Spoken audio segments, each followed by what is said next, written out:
ada tuduhan ini politik, ya biarin aja, saya sih nggak mau pusing, kalau saya kan kerja profesional.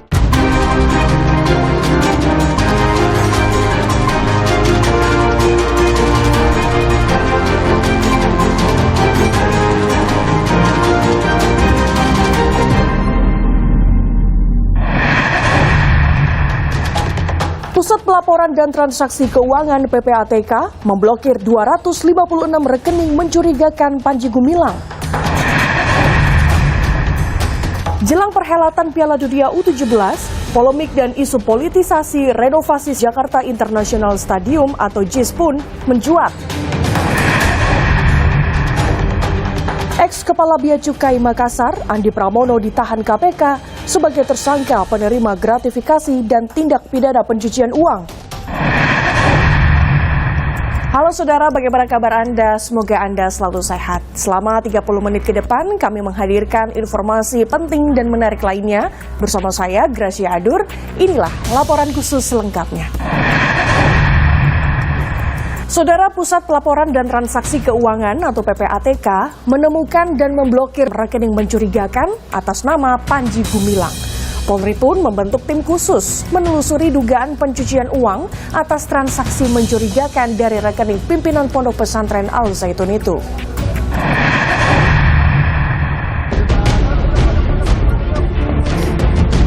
Pimpinan Pondok Pesantren Al Zaitun Panji Gumilang melawan balik. Panji Gumilang menggugat Majelis Ulama Indonesia MUI ke Pengadilan Negeri Jakarta Pusat. Panji menggugat atas kerugian imaterial sebesar 1 triliun rupiah. Penasihat hukum Panji Gumilang menyatakan, gugatan dilayangkan karena kliennya mengalami sejumlah tuduhan hanya karena potongan video di media sosial. Jadi kerugian yang diderita secara material oleh klien kami senilai 1 rupiah. Ya, tidak masukkan dalam tuntutannya. Kemudian kerugian secara imaterialnya yaitu 1 triliun rupiah. Majelis Ulama Indonesia menyatakan tak ada niatan MUI merugikan Panji, melainkan melindungi masyarakat. Punya hak untuk menuntut dan kami ya menyilahkan untuk dituntut. Apa yang dilakukan oleh Bapak Anwar Abbas itu dalam konteks ingin mengklarifikasi, bukan bermaksud untuk sebagaimana yang menjadi tuntutan dari pihak Bapak Panji Gumilang. Sebelumnya, Bareskrim Polri menaikkan status kasus dugaan penistaan agama Panji Gumilang ke tahap penyidikan. Satu persatu, polemik pimpinan Pondok Pesantren Al Zaitun Panji Gumilang pun terungkap. Menko Polhukam Mahfud MD laporkan tindak pidana pencucian uang kasus pimpinan Ponpes Al Zaitun Panji Gumilang. Mahfud MD memastikan PPATK telah membekukan 145 dari 367 rekening yang berkaitan dengan Panji Gumilang dan Al Zaitun. Diduga ada kaitan dengan penyalahgunaan kekayaan Al Zaitun karena tanah-tanah itu ditulis atas nama pribadi. Atas nama pribadi Panji Gumilang, istri, dan anak-anaknya. Saya sebutkan ada 295 bidang tanah. Polri pun membentuk tim khusus guna menelusuri dugaan pencucian uang atas transaksi mencurigakan dari rekening Panji Gumilang. Itu menjadi bagian dari tugasnya Bareskrim. Nanti itu sudah ada tim yang dibentuk untuk dibagi tugasnya masing-masing. Siapa yang harus koordinasi ke PPATK misalnya, kemudian mencari saksi ahli, melengkapi dengan kebutuhan-kebutuhan penyidikan lainnya supaya menjadi terang. Pakar tindak pidana pencucian uang Yenti Garnasih menyebut ratusan rekening milik Panji Gumilang dengan 6 nama berbeda patut dicurigai. Dengan adanya 6 orang memiliki 256, ya 6 nama kan, ya. 256 saja sebetulnya sudah suatu trigger ya untuk di tracing. Yang kita sesali adalah kenapa ya ketika bertahun-tahun yang lalu ada seseorang atau 6 orang, 6 nama dengan rekening 256 itu kok tidak dicurigai walaupun memang yayasannya alasannya adalah menerima bantuan dari mana-mana, kan bukan berarti dia harus mempunyai banyak rekening. Sementara itu, penyidikan terhadap pimpinan Ponpes Al Zaitun ini terus bergulir. Belakangan, Bareskrim Polri menemukan indikasi tindak pidana ujaran kebencian yang diduga dilakukan Panji Gumilang. Kemudian dari hasil penyidikan yang dilaksanakan oleh penyidik dalam hal ini kasus Dik 1, kasus Dik 1 itu menemukan sebuah tindak pidana baru, kita katakan baru, yaitu tentang undang-undang IT, di mana ini juga kita masukkan dalam SPDP yang dilayangkan kepada kejaksaan. Tak hanya itu, penyidikan juga berlanjut ke ranah terorisme.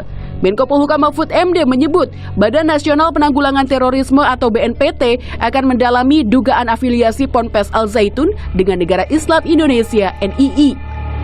Itu ada dokumen yayasannya, bahwa dulu yayasannya ya namanya itu Yayasan NII gitu, tapi lalu berubah Yayasan Pendidikan Al Zaitun dan seterusnya. Ya biar nanti diselidiki oleh BNPT dan Densus kalau ada tindakan-tindakan yang sifatnya fisik.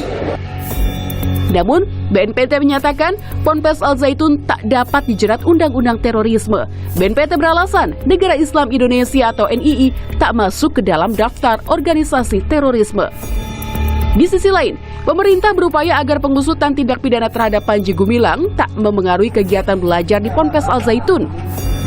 Yang penting harus ada jaminan bahwa para santri itu pendidikan di dalamnya tidak boleh terhenti, harus berjalan seperti biasa dan berkelanjutan. Ya makanya tak bilang, formulanya itu menunggu.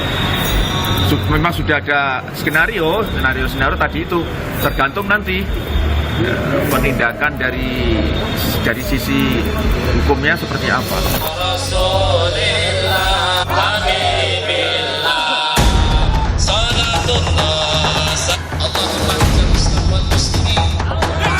Polemik pimpinan Ponpes Al Zaitun Panji Gumilang kembali berbuntut unjuk rasa.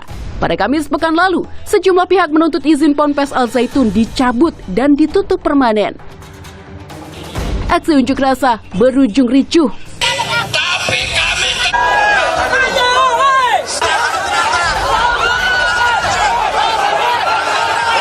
Kericuhan terjadi setelah demonstran memaksa mendekat ke depan Ponpes Al Zaitun. Akibatnya, 2 provokator ditangkap setelah nekat menerobos barikade polisi. Ya selagi Panji belum ditahan, kita tetap. Ahli Hukum Pidana Universitas Jenderal Sudirman, Hipnu Nugroho berharap polisi dapat memisahkan pengusutan tindak pidana penistaan agama Panji Gumilang dengan aliran dana mencurigakan pimpinan Ponpes Al Zaitun. Saya berpendapat tidak beriringan satu-satu. Jadi tindak pidana umum tersendiri, tindak pidana khusus tersendiri. Karena pembuktiannya berjauhan. Lain dengan kalau memang ada dugaan tindak pidana korupsi atau tindak pidana asal, itu bisa berbarengan. Ini tidak. Pengusutan terhadap Panji Gumilang berpotensi mengungkap tindak pidana lain yang terjadi di Ponpes Al Zaitun. Akankah nasib ribuan santri dipertaruhkan demi menutup peluang tindak pidana Panji Gumilang semakin berkembang?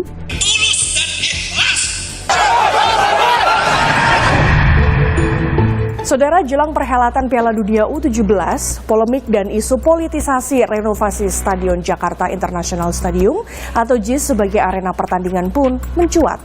Menteri PUPR menilai JIS belum sesuai standar FIFA dan butuh renovasi. Sementara, juru bicara Anies Baswedan menyebut rencana pemerintah merenovasi JIS adalah unsur politisasi.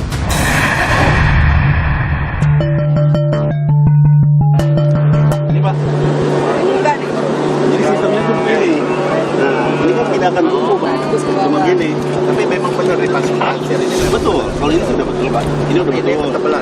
Cuma ini memang, ini sistemnya betul Pak, ini ada 2 sistem yang hibrid. Ada tuduhan ini politik, ya biarin aja, saya sih nggak mau pusing. Kalau saya kan kerja profesional dan saya bukan jadi bagian orang yang mempolitisasi daripada olahraga. Jelang perhelatan Piala Dunia U17 pada 10 November hingga 2 Desember 2023 mendatang, polemik dan isu politisasi renovasi Stadion Jakarta International Stadium JIS sebagai arena pertandingan mencuat. Pasalnya, tinjauan Ketua PSSI sekaligus Menteri BUMN Erick Thohir, Menteri PUPR Basuki Hadi Mulyono dan pejabat Gubernur DKI Jakarta Heru Hartono pada 4 Juli lalu dinilai mengkritisi stadion era Anies Baswedan. Menteri PUPR menyebut JIS belum sesuai standar FIFA dan butuh direnovasi menggantikan Stadion Gelora Bung Karno yang disebut akan digunakan konser band Coldplay November mendatang. Menurut Menteri PUPR, ada 3 hal yang jadi perhatian dari stadion berkapasitas 82.000 penonton ini. Pertama, akses menuju stadion. Saat ini hanya 1 akses yang dibuka. Kedua, lahan parkir yang minim. Berdasarkan pengalaman perhelatan konser di JIS beberapa waktu lalu, penonton mengalami kesulitan keluar stadion. Ketiga, rumput lapangan. Satu yang utama adalah rumput. Kondisi rumput sekarang, menurut evaluasi ahlinya yang juga mengevaluasi 22 dan termasuk yang memasang rumput GBK Asian Games, jelas tidak masuk standar FIFA. Akses ke stadion yang ada existing sekarang hanya 1. Menurut saya ini berbahaya. Security-nya apalagi di lingkungannya lingkungan penduduk. Ya, akan kita tambah lagi 5 akses lagi ya, untuk jembatan-jembatan penyeberangan. Karena kemarin pengalaman Project Mania ada banyak yang parkir di Ancol. FIFA sendiri memberikan panduan standar, misalnya waktu aman evakuasi dari bangku penonton 8 menit atau maksimal 2,5 menit jika terjadi kebakaran. Selain itu, FIFA membolehkan penggunaan rumput alami, hibrida, termasuk rumput sintetis. Saat ini, JIS menggunakan rumput jenis hibrida yang juga dipakai klub-klub top Eropa. Kendati jenis rumput yang dipakai JIS sudah sesuai standar FIFA, namun Direktur Karya Rama Prima selaku vendor yang menginspeksi lapangan JIS, Kamal Mustaqim menilai rumput JIS kekurangan sinar matahari hingga mempengaruhi kualitasnya. Rumput itu makhluk hidup, butuh sinar matahari, butuh air untuk fotosintesa memberikan makan. Nah, air tidak terpenuhi dikarenakan akarnya dangkal. Matahari yang tidak cukup, itu saja masalahnya. Sejumlah pihak yang terlibat dalam pembangunan JIS pun menjadi sorotan. Salah satunya perusahaan jasa desain, rekayasa, dan konsultasi asal Inggris Buro Happold. Dalam pernyataan resmi, Buro Happold menegaskan mereka tidak diminta dan tidak pernah mendesain JIS. Mereka juga tak terlibat dalam pekerjaan konstruksi. Namun, Buro Happold mengaku memang diminta oleh Jakarta Konsultindo atau Jakon untuk membuat panduan desain serta memberikan jasa konsultasi mulai Desember 2018 hingga Maret 2019. Sementara itu, juru bicara Anies Baswedan, Surya Chandra menyebut rencana pemerintah merenovasi JIS berlebihan. Ia juga menilai pernyataan dibuat untuk menyerang Anies sebagai calon presiden. Menilai bahwa rencana pemerintah untuk melalui Kementerian PUPR untuk renovasi rumput JIS yang biayanya sudah disebutkan sekitar 6 miliar itu berlebihan ya, dan potensial merugikan keuangan negara atau penghamburan keuangan negara. Bagi saya ini memang tujuannya bukan untuk renovasi atau perbaikan JIS sebagai tuan rumah Piala Dunia, tetapi memang politisasi atau serangan khususnya terhadap calon presiden Anies Baswedan. Ketua PSSI Erick Thohir membantah ada motif politik di balik renovasi JIS. Ada tuduhan ini politik, ya biarin aja, saya sih nggak mau pusing. Kalau saya kan kerja profesional dan saya bukan jadi bagian orang yang mempolitisasi daripada olahraga ya. Track record saya di olahraga udah cukup lama lah, di basket, di sepak bola, apa segala, enggak lah. Akmal Marhali, koordinator Save Our Soccer, menilai politisasi wajar terjadi di tahun-tahun politik. Namun, ia mengingatkan jangan sampai urusan politik kembali merugikan sepak bola Indonesia. Menguatnya aroma politik ini gitu kan bisa jadi misalnya Pak Erick membantah karena kebetulan yang sebelah Pak Anies Baswedan akan maju sebagai capres, kemudian Pak Anies Pak Erick Thohir kemungkinan lagi digadang-gadang menjadi cawapres. Nah, ini akan menjadi ramai kalau kemudian misalnya pada tanggal 15 Oktober sampai dengan 25 November nanti kedua-duanya mungkin akan maju gitu. Ini akan jadi ramai lagi. Nah, ini yang bahaya. Jangan sampai kemudian kita batal lagi jadi tuan rumah gara-gara dipolitisasi.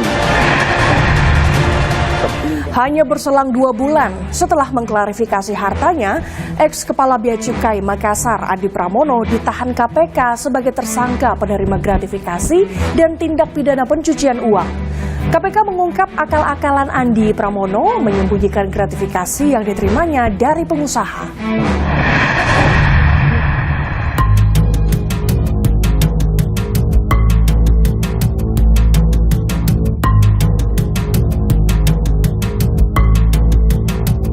Garis hidup Andi Pramono, mantan Kepala Bea Cukai Makassar, berubah drastis usai pamer harta sang anak viral di media sosial. Hanya berselang 2 bulan setelah mengklarifikasi hartanya ke KPK soal penggunaan barang mewah sang anak dan rumah bak istana di Cibubur, Andi Pramono ditahan KPK sebagai tersangka penerima gratifikasi dan tindak pidana pencucian uang. B dalam jabatannya selaku PPNS sekaligus pejabat eselon 3 di Direktorat Jenderal Bea dan Cukai diduga memanfaatkan posisi dan jabatannya tersebut untuk bertindak sebagai perantara atau broker dan juga memberikan rekomendasi bagi para pengusaha yang bergerak di bidang ekspor impor sehingga nantinya dapat dipermudah dalam melakukan aktivitas bisnisnya. Penyidikan KPK mengungkap bagaimana konstruksi perkara gratifikasi dan TPPU yang menjerat Andi Pramono.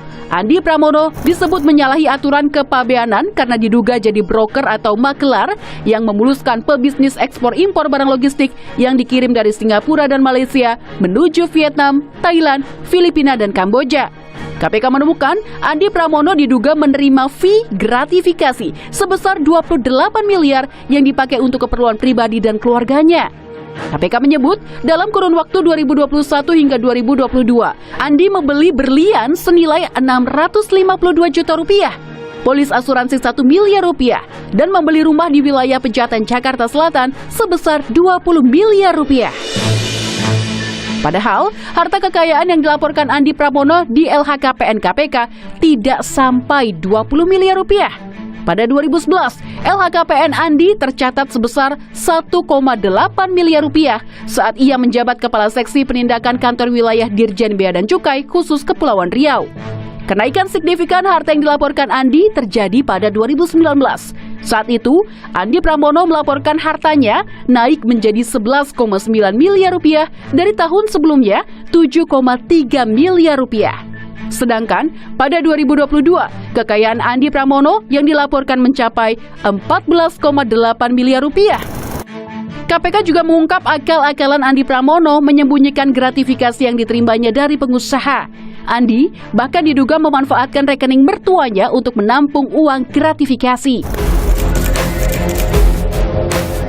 Mantan Komisioner KPK Laude M. Syarif mengungkap praktik akal-akalan menyamarkan uang gratifikasi ke rekening keluarga kerap terjadi. Bahkan praktiknya bisa tak terdeteksi PPATK.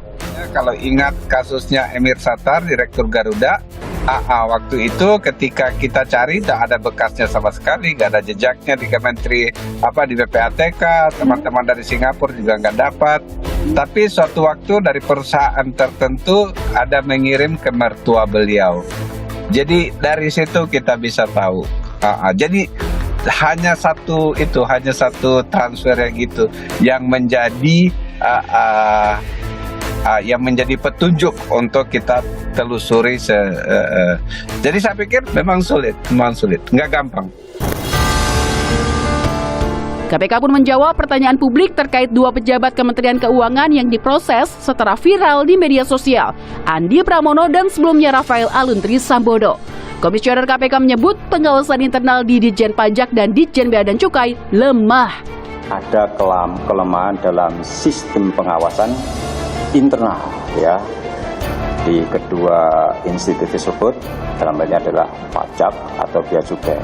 Seorang pegawai yang secara normatif itu tidak mungkin bisa menghimpun kekayaan sedemikian besar ya, dan kami meyakini tidak mungkin rekan sejawat, atasan atau pimpinannya itu tidak tahu. Sementara itu, peneliti Pusat Kajian Anti Korupsi UGM, Zainur Rohman menilai sistem hukum dan sistem pengawasan internal lembaga negara tidak berjalan maksimal. Zainur Rohman pun mendesak negara segera memperbaiki Undang-Undang Tindak Pidana Korupsi. Salah satunya, perampasan harta kekayaan pejabat negara yang tak bisa membuktikan sumber kekayaannya. sangat penting ke depan untuk memperbaiki Undang-Undang 2899 tentang penyelenggara negara yang bebas KKN. Dan yang kedua adalah Indonesia sangat penting untuk mengkriminalisasi apa yang disebut sebagai illicit enrichment, penambahan kekayaan secara tidak wajar. Ini ada dua, satu di dalam Undang-Undang Tipikor, yang kedua di dalam rancangan Undang-Undang Perampasan Aset Hasil Kejahatan. Jadi nanti kalau ini disahkan di dalam dua rancangan itu, siapapun penyelenggara negara yang punya penghasilan tidak sesuai dengan profil itu harus membuktikan sebaliknya. Oke, Ya, singkat kalau saja nih bisa Mas membuktikan Zainur. sebaliknya, maka dirampas. Informasi tadi sekaligus menutup perjumpaan kita. Tetap pantau terus informasi pemilu 2024 hanya di Kompas TV, independen, terpercaya. Saya Gracia Adul, pamit undur diri, sampai jumpa.